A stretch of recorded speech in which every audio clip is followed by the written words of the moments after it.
Federal lawmakers respond to an ABC 27 investigation why thousands of homeless parents and their children are not eligible for housing money and when change could be coming.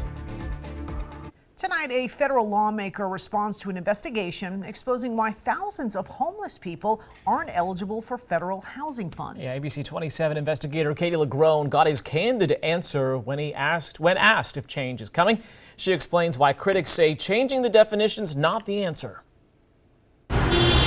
Ask any homeless advocate about the current state of homelessness in America. It's crept into the middle class. We're seeing more families that are two-parent families. It hasn't gotten any better, and potentially we see signs of things actually getting worse. Which may be all the more reason to question why thousands of homeless parents and their children are still unable to access certain federal dollars to help them find more stable homes. It would be a simple fix. And according to this federal lawmaker who represents Florida, I just don't see it moving. it's likely not going to change anytime soon. I really hope that I'm wrong, but I've been following this for 5 years and haven't seen any practical attention to this issue yet. U.S. Congressman Bill Posey is talking about a problem plaguing homeless families for years. So this boils down to a definition. Yes, absolutely. HUD only recognizes those folks who are literally living on the street or are living in shelters as having met their definition for homelessness. Laura Tucker is the homeless liaison for Hillsborough County Schools,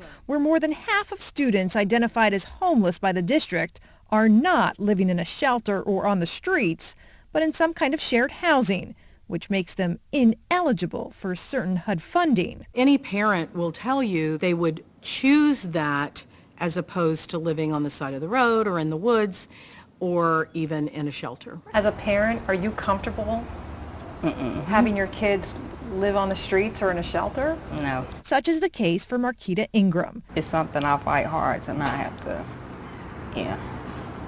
I don't want my kids in that. As a result, she and her 3 children have called this hotel home for the past 6 months. Makes me feel like I failed my kids, in a sense. Even though I know I couldn't control it, but I feel that way sometimes. Homelessness is not something that's on the radar every day, but it's a massive, massive problem. In 2017, Posey co-sponsored legislation that would redefine HUD's definition of homelessness to better align with other government agencies, including the Department of Education, which does consider children who live in hotels or shared housing homeless and eligible for other services. It failed to pass.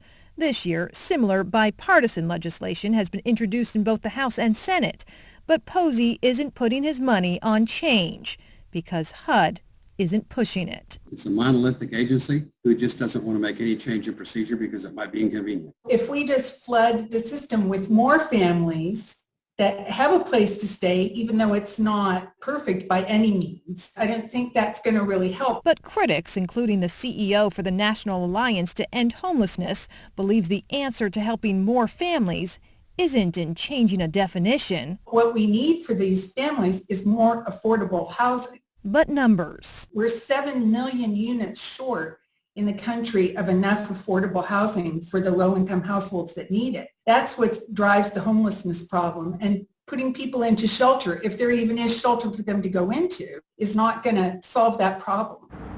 That's basically it.